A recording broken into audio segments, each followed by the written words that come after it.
Hi, and welcome to video 3 of Population Ecology for biology. This is our last video for population ecology, and last video we finished up talking about what succession means and how when we have some sort of event like a fire or a flood, how different ecosystems can kind of come back from that.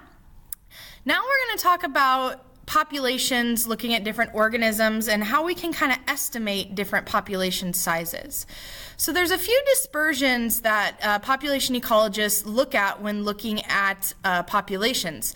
The first is a clumped dispersion. This is when the organisms are clumped together. Uniform means that they're kind of spread out evenly, and then random means that they are randomly placed throughout the ecosystem. So here would be an example of a clumped type of dispersion. This would be a school of fish, or maybe even starfish in a tide pool might be a clumped kind of representation. This is an example of uniform. This is obviously a flock of birds who have created different nests or are sitting at a certain distance apart from each other. And a lot of times we see uniform dispersion when there's some sort of behavioral aspect. So maybe these birds have to stay a certain distance away from each other, or they may start to fight and become territorial.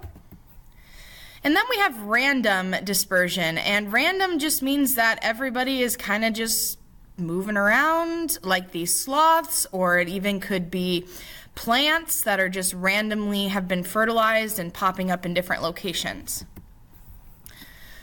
So let's look at how population ecologists estimate the number in a population. I want you to kind of take a second really quickly and think to yourself, why would ecologists want to know how large a population is? Well, I'll tell you, a big thing is for hunting permits. My husband is a hunter, and they give out a certain number of tags based on how large a population is. So, for example, if maybe it was a spring where we had a lot of deer offspring, they might give out more tags that year. So how do population ecologists estimate how large a population is? There's two ways that they do that, and it's through random sampling and then what we call the mark and recapture way. So first, let's talk about random sampling. This is honestly something that you could go out into the desert. You could go to like Thunderbird Park, and you could actually do random sampling. So what you do is you take an area and you divide it into equal quadrants, so equal squares. And what you do is you would randomly select a number of these squares.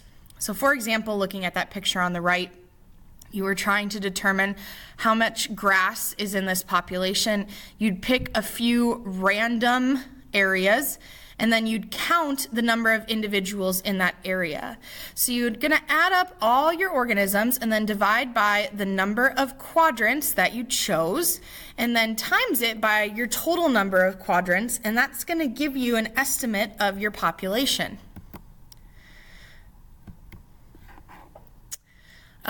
So this, for example, is a population of worms.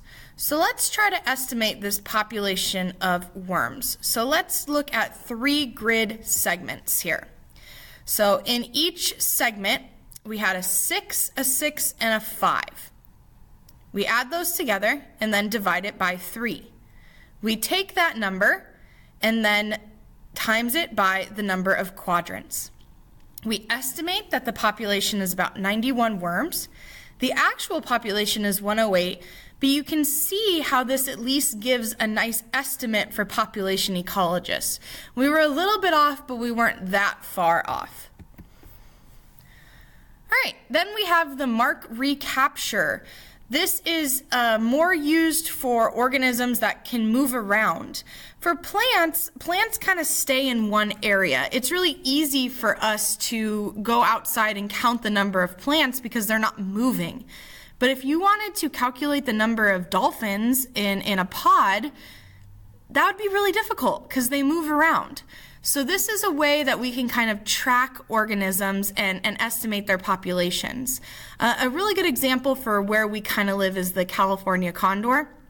So up in the Grand Canyon area, especially on the North Rim, there's a population of California condors that were almost extinct, and we've been able to kind of, through breeding, bring them back. And if you ever see one in the wild, you're going to see that they're tagged. They have a bracelet around their foot or around their claws that kind of can help us kind of retrack them and estimate population. So what we do is we really capture an organism, and then we mark it, and then we release it back into the wild. And then how many we recapture back can give us a really good estimate of that population. Some problems with this are sometimes if we mark an individual, it may make them easier for prey to find. So now we're actually giving an advantage, to the predator and allowing them to become more prey. Maybe sometimes the tags can fall off. So there are some problems with the mark recapture theory and way that we track a population, but for the most part it's pretty accurate. All right, so that is population ecology. Thank you for watching, and make sure that you do all your assignments, and you can rewatch this video as many times as you need if you need a refresher.